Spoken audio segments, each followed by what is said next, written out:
Bienvenidos al curso de laboratorio clínico, la importancia del rol del laboratorio en el equipo de salud.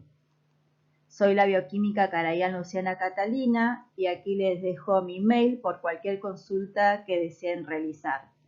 En el día de la fecha voy a hablar sobre el laboratorio de urgencias, específicamente de la importancia de los perfiles básicos para diferenciar urgencia de emergencia.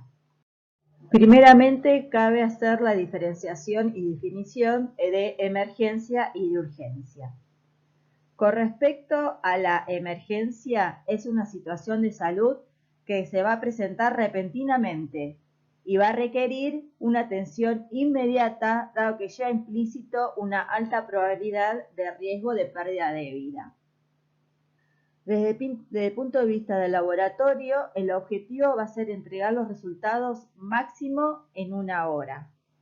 Y dentro de esa hora, lo que está incluido es ya sea la toma de muestra, como su procesamiento y así también como el reporte de resultado al médico solicitante.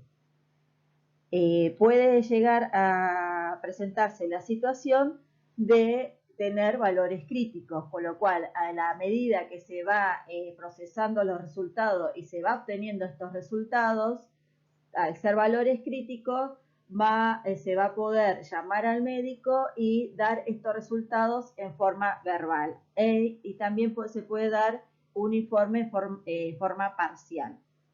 Ejemplos de estas situaciones puede ser ya sea en heridas profundas o graves, dolores severos repentinos en cualquier parte del cuerpo o en situaciones de accidentes, por ejemplo, automovilísticos o si hay un paro cardíaco. Esas son situaciones de emergencia en las cuales se necesita actuar en forma rápida. Con respecto al examen urgente de laboratorio clínico, es una situación de salud que se presenta repentinamente sin riesgo de vida, en el cual el paciente debe recibir el tratamiento a tiempo, ya que una urgencia podría causar el deterioro de las condiciones de salud del paciente y derivar en una emergencia. En este caso, los exámenes son importantes, pero no va a ser crítico para el manejo del paciente como en los análisis de emergencia. En este caso, el objetivo del laboratorio va a ser la información de los resultados dentro de las 2 horas siguientes a la solicitud. Ejemplos de urgencias es, por ejemplo, paciente con cólicos renal o hepáticos, con bronquitis, dolores de cabeza, faringitis, diarreas, dolor abdominal, entre otras. Tenemos diferentes tipos de urgencias o grados de urgencias. Tenemos la urgencia vital o emergencia, en la cual la actuación es en cuestión de minutos, dado que hay riesgo de vida. Tenemos la urgencia prioritaria, que en este caso hay que atender al paciente, pero ya en cuestión de horas, como por ejemplo cólicos abdominales o renal, entre otras. Y la urgencia diferida son aquellos pacientes que van a necesitar un examen complementario o un tratamiento rápido, con lo cual ya se puede hablar de tiempos de días, dado que se encuentran estables desde el punto de vista fisiológico, aunque su situación puede llegar a empeorar si no se actúa. Este tipo de clasificación que va del 1, siendo el 1 el estado de emergencia y el 3 la urgencia diferida, pueden ir tanto en forma ascendente o descendente, o sea, puede pasar de forma ascendente o descendente de un tipo de urgencia a otra. ¿Qué implica esto? Que una urgencia diferida puede convertirse en prioritaria y es tan vital si el proceso se llega a agravar. Y también puede pasar el caso contrario, en el cual una situación de emergencia vital, como por ejemplo puede ser el caso de una aspiración de un cuerpo extraño, si se realiza una maniobra de Heimlich con resultados satisfactorios, esa urgencia vital puede pasar a prioritaria y al poco tiempo a diferida. Y en esta diapositiva vamos a ver un resumen de la diferencia entre emergencia y urgencia. Entonces, la emergencia dijimos que se trata de una situación en la cual el paciente corre riesgo de vida, con lo cual el médico tiene que hacer una atención inmediata del mismo.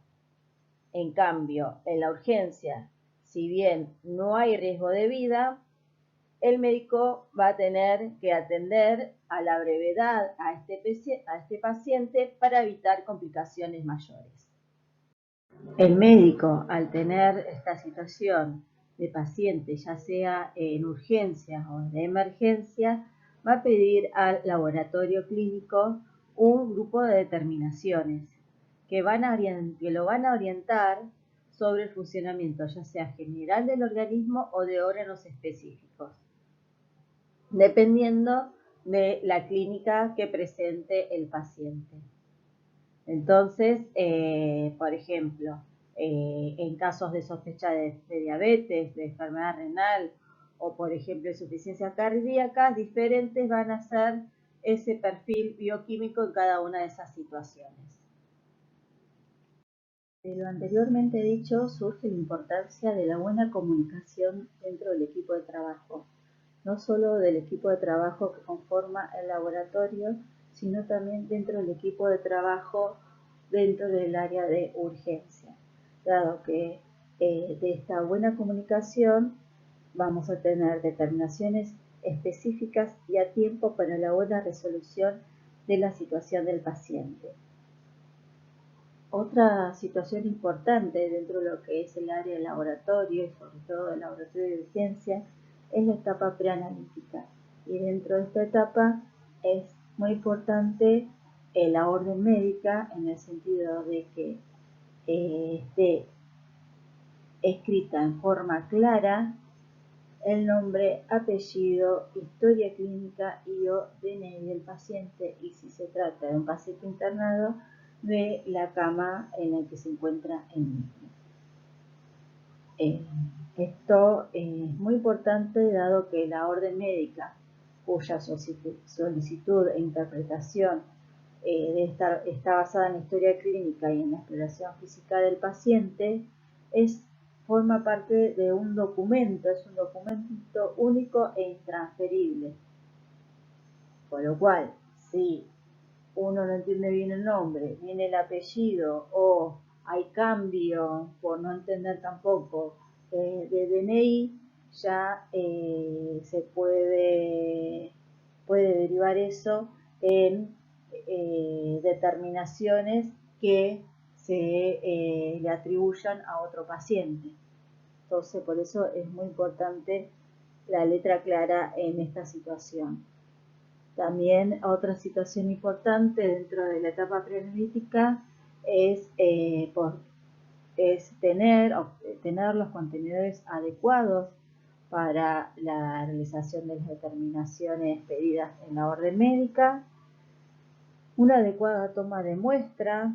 En estas situaciones a veces es muy complicado, como bien sabemos, dado que se trata de pacientes oncológicos cuyas venas están bastante dañadas, entonces podemos tener extracciones dificultosas, lo cual eso nos va a llevar a tener posiblemente problemas en el recuento de plaquetas o también muestras hemolizadas, que también va a interferir en las determinaciones como las enzimas hepáticas o enzimas en general y por ejemplo en las determinaciones dentro de electrolitos de potasio.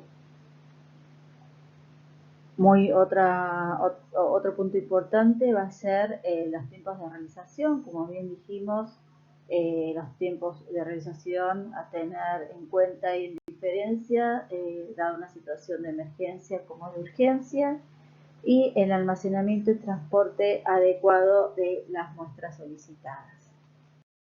Los perfiles bioquímicos dentro del laboratorio de urgencia se van a encontrar integrados dentro de áreas específicas.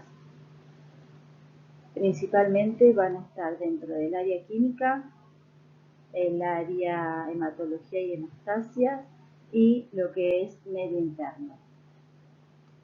Dentro del área química, en el laboratorio de urgencia, podemos contar con las siguientes determinaciones: glucosa, urea, creatinina, ionograma, bilirrubina total directa, colesterol, fosfatasa alcalina, proteínas totales, albúmina, GPT, amilasa, GOT, LDH, CPK, troponina, calcio, magnesio, fósforo y estado ácido-base. Estas determinaciones son las que actualmente realizamos en nuestro laboratorio de urgencia, y con ellas podemos ver la funcionalidad de diferentes órganos o órganos específicos, como también, por ejemplo, metabolización de hidratos de carbono a través de glucosa. Si hay una insuficiencia renal, determinación, lo vamos a ver con la determinación de urea y creatinina. Cómo va la funcionalidad de electrolitos, o sea, por ionograma, como también por la determinación de calcio, fósforo, magnesio, cómo es el estado hepático, mediante fosfatasa alcalina, bilirrubina total, proteínas totales, GPT, albúmina, como así también si el paciente ha sufrido un infarto del miocardio, determinaciones de enzimas como GOT, LDH, CPK, troponina. Obviamente hablaré de cada una de las determinaciones que se realizan dentro del laboratorio de urgencia. Primeramente hablaré sobre la glucosa, la cual, como dije anteriormente, pertenece al metabolismo de los hidratos de carbono, cuyos valores normales tienen un rango entre 70 y 110 miligramos de cilindro. ¿Cuándo se puede pedir una medición de glucosa? En situaciones, por ejemplo, de descompensación diabética, de coma de origen no claro, en una crisis epiléptica.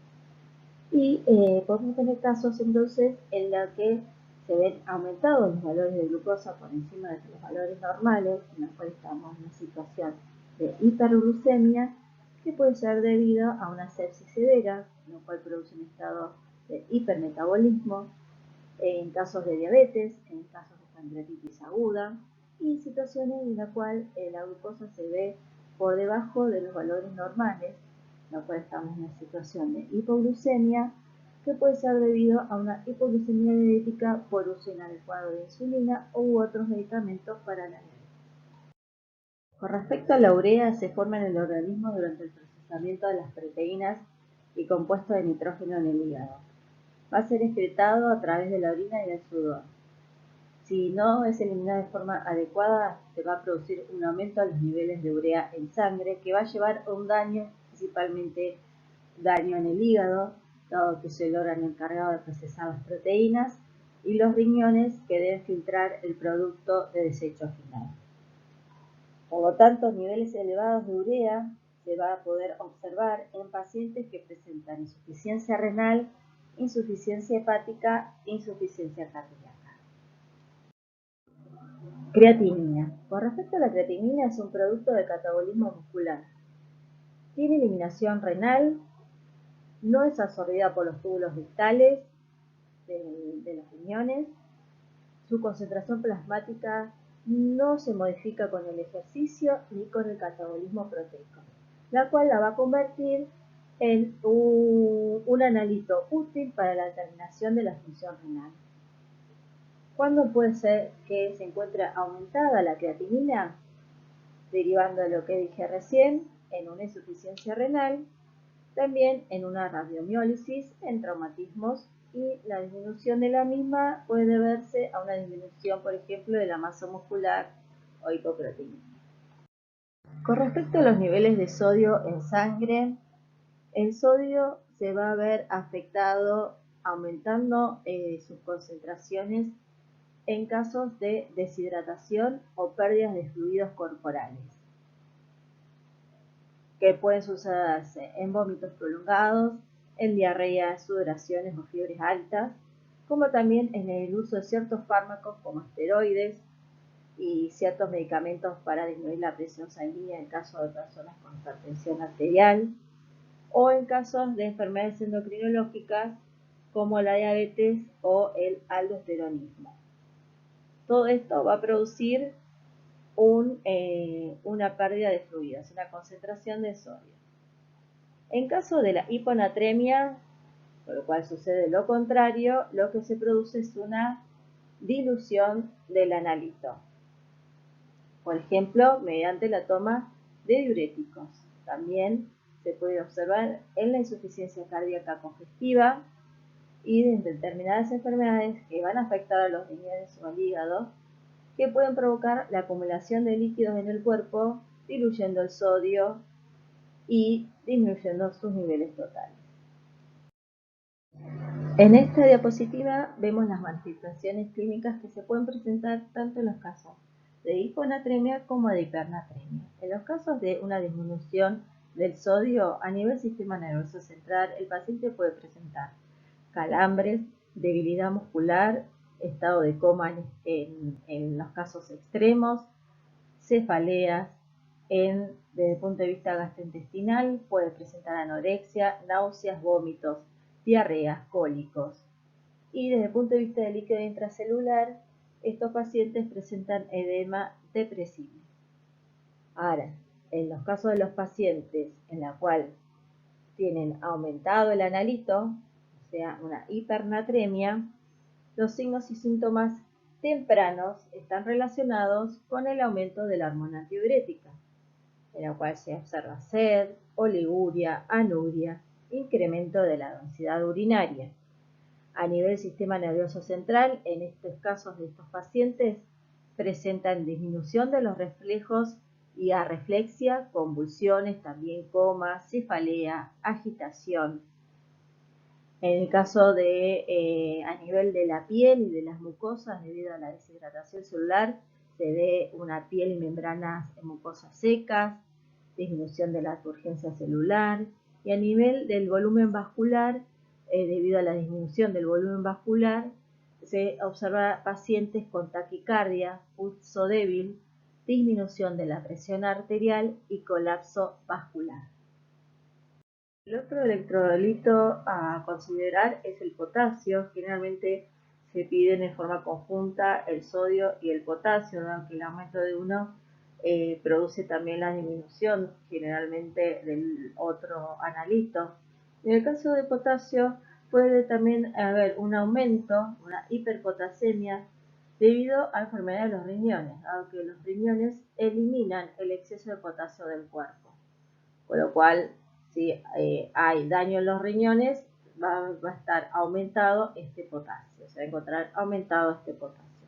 También se encuentra aumentado en las enfermedades de Addison, en lesiones, quemaduras o cirugías que pueden hacer que las células liberen el potasio adicional en la sangre. Con respecto a la disminución de potasio, puede deberse a pérdida de líquidos por diarrea, vómitos, sudoración intensa, trastornos de las glándulas suprarrenales, por ejemplo, incluyen esto también el síndrome de Cushing, y también debido a enfermedades renales. En la diapositiva podemos ver, en el caso de un aumento del potasio mayor a 5 miliequivalente litros, podemos ver los siguientes signos y síntomas. Por ejemplo, debilidad, náuseas, diarrea, parálisis muscular, arritmia. Y si hay una disminución del potasio menor a 3,5 miliequivalentes, entre los signos y síntomas que podemos encontrar en el paciente son también náuseas, vómitos, calambres en las piernas, coma, irritabilidad, entre otras. Respecto a la funcionalidad hepática, se van a realizar los siguientes analitos, la determinación de los siguientes analitos, como por ejemplo el colesterol, el cual va a estar aumentado en la colestasis, el síndrome nefrótico, en diabetes, las bilirrubinas tanto total y directa, que pueden estar aumentadas en hepatitis aguda, en colestasis y disminuidas en anemias aplásicas como ferropénicas. Con respecto a la fosfatasa alcalina, conoce que está la fosfatasa alcalina ósea y la del hígado, en la cual hay un aumento fisiológico en el embarazo, en el crecimiento, y es patológico en osteopenias y enfermedades hematológicas. En el caso de los oncológicos hay que tenerlo bien en cuenta en caso de metástasis ósea que puede estar elevada. Con respecto a las proteínas, tenemos determinación de proteína total y de albúmina, que en forma general van a determinar el estado nutricional de una persona. y también se solicitan en el caso de retención anormal de líquidos, debido a que se produce una disminución de las proteínas, sobre todo de la albúmina, que es la principal proteína englobada dentro de las proteínas totales. En el hígado se presentan dos transaminasas, la aspartato aminotransferasa o GOT y la alaninoaminotransferasa o GPT, las cuales son enzimas presentes en el interior de diferentes células de diferentes órganos cuya elevación plasmática va a indicar lesión o necrosis. Estas enzimas se van a poder ver en la urgencia en pacientes con sospecha de casos de ictericia, de hepatitis, de colangitis, de sepsis, como así también de patologías cardíacas. En este sentido, la aspartato aminotransferasa es la que se encuentra principalmente elevada en los casos de patologías cardíacas, y la alaninoaminotransferasa o GPT, que es más específica de hígado, en los casos que involucra principalmente a este órgano. La amilasa es una enzima que hidroliza carbohidratos. Se produce en el páncreas y en las glándulas salivales. Cuando hay problemas en el páncreas, lo que se va a observar es la liberación de grandes cantidades de este analito en sangre. La utilidad clínica es principalmente para el diagnóstico de pancreatitis aguda, y el paciente presenta dolor abdominal. En este cuadro se puede observar los diferentes trastornos en el cual hay una elevación de los niveles de la amilasa. Por ejemplo, los trastornos pancreáticos, como la pancreatitis aguda, en el carcinoma de páncreas, en los trastornos intraabdominales, como litiasis biliar, embarazo ectópico, isquemia mesentérica, y en otros, como la pancreatitis inducida por fármacos y trastornos de expresión, como la insuficiencia renal. Otro analito utilizado para determinar en el laboratorio es el magnesio, en el cual puede haber una disminución de este analito en los casos de toma de diuréticos, de alcohol, en los casos de vómito, diarrea, como así también arritmias ventriculares, y un aumento de magnesio en insuficiencia renal con aporte exógeno de magnesio como antiácidos o laxantes, hiporreflexia, parálisis muscular, bloqueos cardíacos. Con respecto al calcio, las indicaciones más habituales para la determinación en el laboratorio de urgencias son pacientes que presentan calambres o debilidad muscular, que presentan tetania, alteraciones de conciencia o síndromes confusionales, alteraciones en el electrocardiograma, y como así también neoplasias. Bueno, las principales causas de hipercalcemia se observan en este cuadro, en el cual dentro de las neoplasias las que presentan mayor porcentaje de aumento de calcio son los carcinomas broncogénicos, el carcinoma de mama, como los linfomas y mielomas.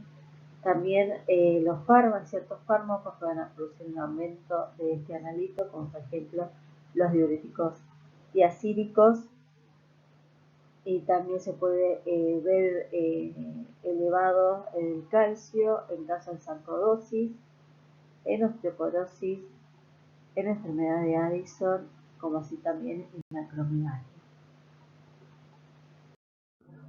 Y las causas de hipocalcemia se pueden observar en el hipoparatiroidismo, y también es importante en la situación en la cual hay una extracción quirúrgica de toda la tiroides, dado que muchas veces lo que sucede al extraer la tiroides es que se llevan con ella la glóndula paratiroides, generando una disminución abrupta del calcio en sangre. También se puede generar esta disminución en el pseudoparatiroidismo, transfusiones masivas de sangre, hipoalbuminemia y pancreatitis aguda. Las enfermedades del riñón, del hígado y ciertas enfermedades de los huesos pueden causar niveles anormales de fósforo, generando ya sea un aumento de fósforo o hiperfosfatemia en el caso de cirrosis diabética, hipoparatiroidismo, daño e insuficiencia renal y también enfermedades hepáticas. Se puede causar hipofosfatemia, la hipercalcemia, el hiperparathyroidismo primario, también desnutrición grave como poca vitamina D.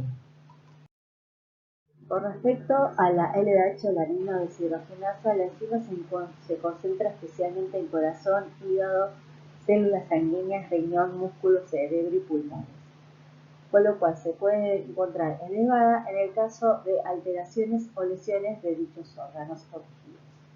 También se puede observar un aumento de los niveles de LDH en los casos de pacientes que se encuentran bajo un tratamiento con quimioterapia, en lo cual el aumento de este LDH se puede deber a que no está siendo eficaz dicho tratamiento.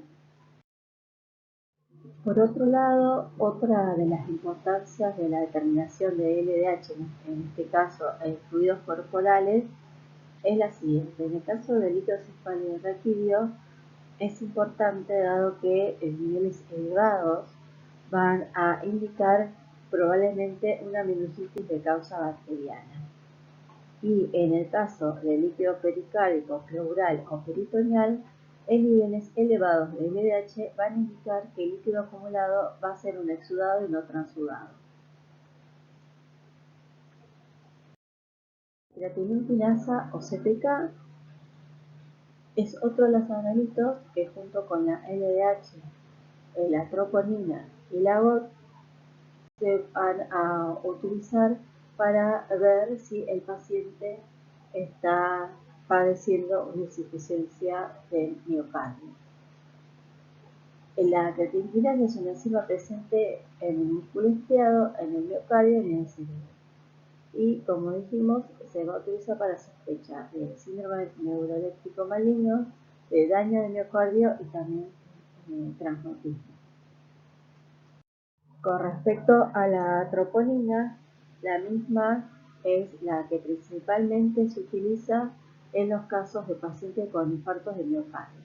Son proteínas reguladoras implicadas en la interacción entre la quina y la miosina, y existen dos subtipos, la troponina T y la troponina E. La elevación de las troponinas en plasma comienza a partir de las 2 o 4 horas del inicio de los síntomas del infarto, y a las 4 horas están elevadas en el 80% de los casos. La elevación va a persistir en días, el subtipo L entre 5 y 10 días y el T entre 5 y 14 días, con lo cual es útil para insuficiencia cardíaca aguda y sospechas de pericarditis aguda. Otro analito que se utiliza para el diagnóstico de la insuficiencia cardíaca es el péptido natriúrico tipo B o BNP, el cual se puede observar su utilización en diferentes laboratorios de urgencia. Se produce tanto en las aurículas como en los ventrículos. El principal estímulo que controla su síntesis y liberación es el estrés de la pared, y tiene una elevada sensibilidad y especificidad para el diagnóstico de la insuficiencia cardíaca. No solo sirve para el diagnóstico, también como pronóstico de insuficiencia cardíaca, dado que si los valores de analitos es menor a 100 microgramos mililitros, la posibilidad de fallo cardíaco es muy baja, con un valor predictivo negativo del 90%. En el caso de valores elevados de BNP mayor a 500 picogramos mililitros, la posibilidad de fallo cardíaco es elevada, con un valor predictivo positivo del 90%. Otro analito que es muy utilizado en los laboratorios de urgencia y que está próximo a incluirse dentro del nuestro es la proteína C reactiva, que ayuda a distinguir las infecciones bacterianas de otras causas de fiebre.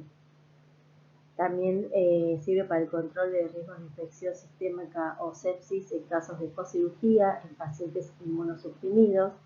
Y con respecto a su interpretación, el rango normal se debería de una determinación de PCR que dé un valor menor a 3 miligramos litro. Cuando el valor se encuentra entre 3 y 10 miligramos litros, se trata de procesos inflamatorios menores, como por ejemplo tabaquismo, uremia, fatiga crónica, consumo de alcohol, y ya valores mayores a 20 miligramos litros se trata de infecciones bacterianas. Luego de haber visto las determinaciones que son pedidas en el área química, Vamos a proseguir con determinaciones que puede pedir el médico de guardia en el área de hematología y hemostasia. En este caso voy a hablar de forma resumida, dado que ya se dio anteriormente una clase de la misma. Entonces, el médico, ¿por qué puede pedir un hemograma? Dado que en ella se encuentran los 3 tipos de series celulares sanguíneas y del cual el médico va a necesitar sus valores absolutos y porcentuales, tanto de la serie roja o eritrocitaria, de la serie blanca o leucocitaria y de la serie plaquetaria. Y las indicaciones de este pedido son muy variadas. Puede deberse a que se trate de pacientes con infecciones, con sospechas de anemia, de hemorragias, pacientes que se ven mucho en nuestro hospital que necesitan transfusiones, o también en lo que se ve en nuestro hospital, pacientes ya sea que van a entrar a un tratamiento o quimioterapia o también como seguimiento de ese mismo tratamiento. Dentro de la serie roja, otra determinación que es pedida por el médico solicitante es la hemoglobina, cuyo aumento o disminución de la concentración está determinada por la masa eritrocitaria. La concentración de hemoglobina es el parámetro que se utiliza para la definición de anemia y para determinar la necesidad de transfusiones del paciente, por ser el valor que mejor indica el grado de oxigenación tisular. Bueno, otra determinación que se realiza es el hematocrito, que representa el porcentaje de la masa eritrocitaria respecto al volumen total de sangre. Disminuye en anemias y en hemodilución, aumenta en poliglobulias y hemoconcentración. Se debe tener en cuenta que en casos de hemorragias agudas el resultado puede ser falsamente normal debido a la hemoconcentración. Con lo cual, si viene un paciente que recientemente tuvo, por ejemplo, un accidente vial con una hemorragia aguda, si se pide en ese momento la toma del hematocrito, va a estar falsamente normal. Un hematocrito alto sugiere poliglobulias frecuentes en pacientes con enfermedades pulmonares crónicas o ser debido a hipoconcentración por deshidratación.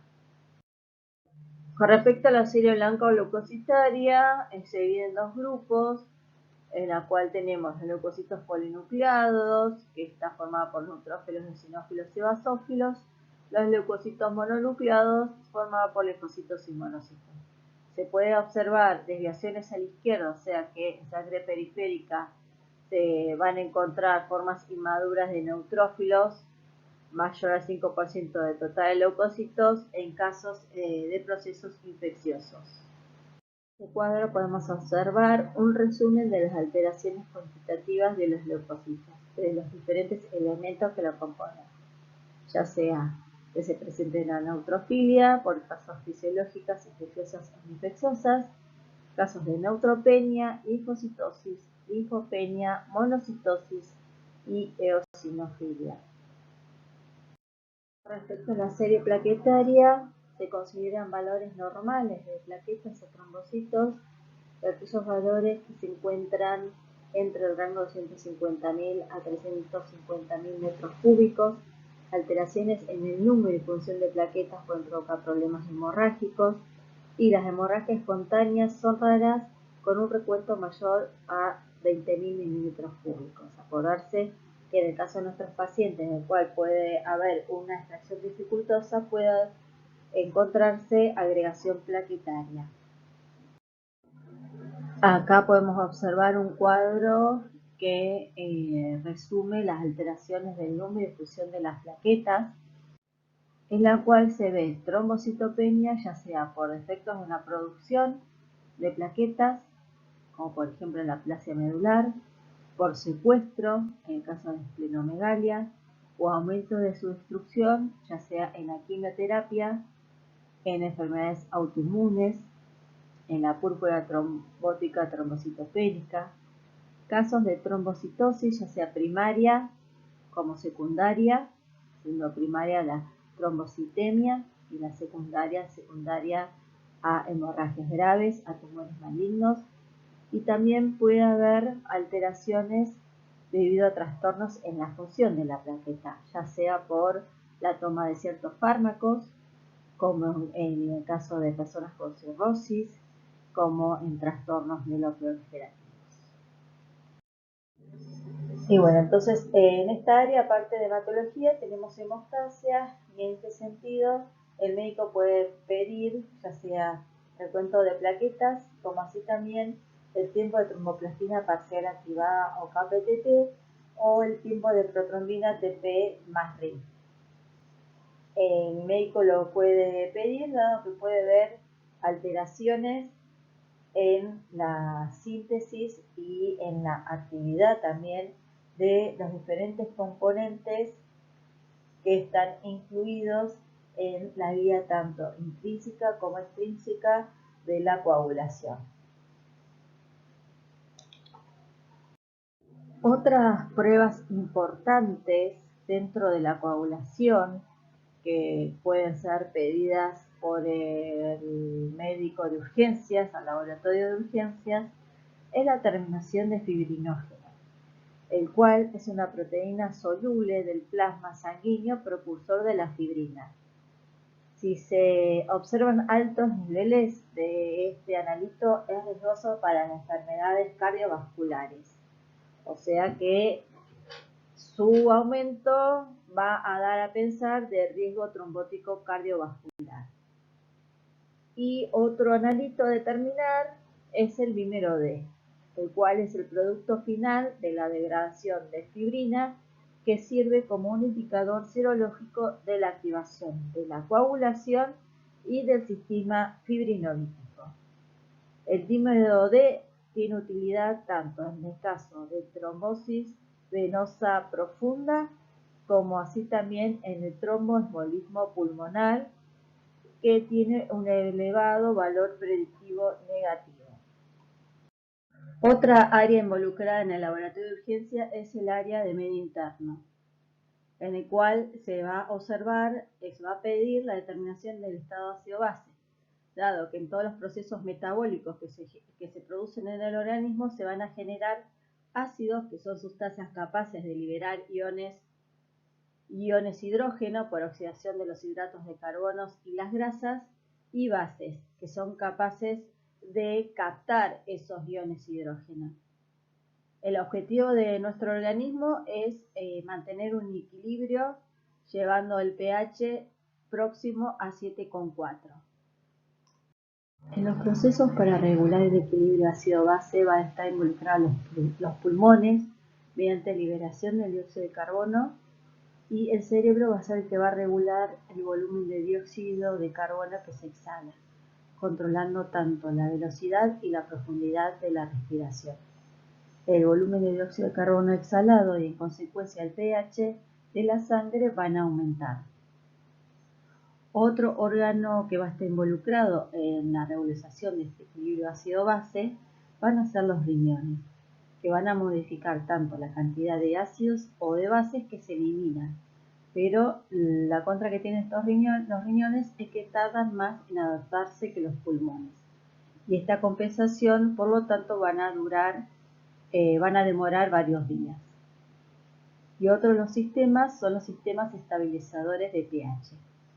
El principal sistema estabilizador de pH en la sangre es el ácido ascórbico, el cual es un ácido débil formado a partir de dióxido de carbono disuelto en sangre.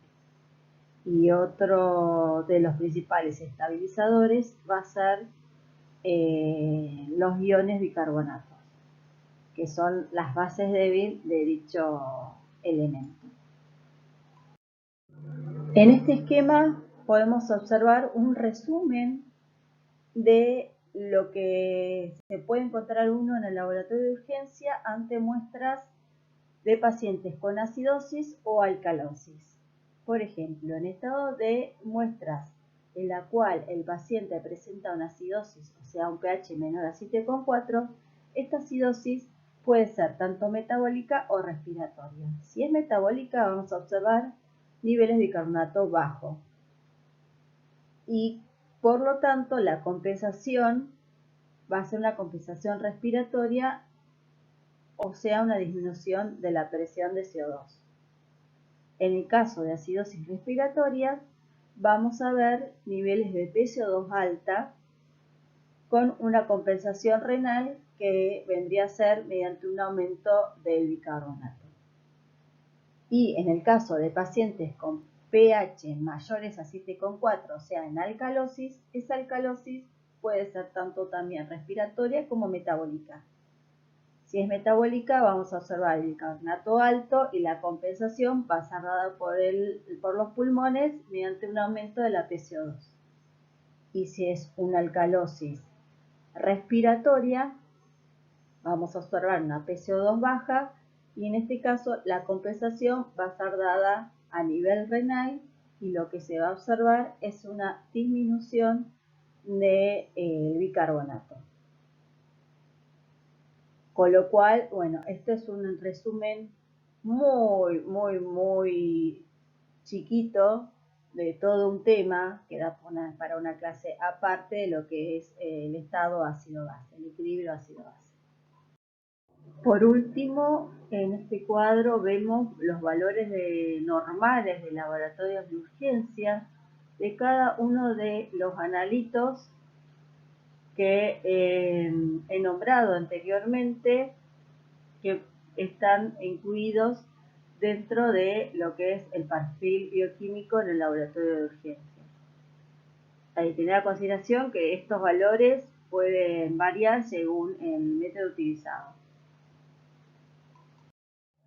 Como conclusiones de la clase, tenemos el de diferenciar lo que es una urgencia y una emergencia dentro del laboratorio, que en el caso de no proceder a tiempo en una urgencia puede derivar en una emergencia y que en el caso de emergencia está en juego la vida del paciente. También que dentro del laboratorio va a haber una prioridad en el procesamiento y entrega de resultados, como así también el tener una buena comunicación con el resto del equipo de urgencia, que va a derivar en un pronto diagnóstico y tratamiento del paciente. Y por último, que dentro del laboratorio de urgencia no se van a pedir todas las determinaciones que existen en un laboratorio, sino que se piden o van a estar incluidas cierto grupo de determinaciones específicos que le van a dar idea al médico solicitante del estado general o de órganos específicos según la clínica del paciente. Desde ya muchas gracias y los esperamos en la próxima clase.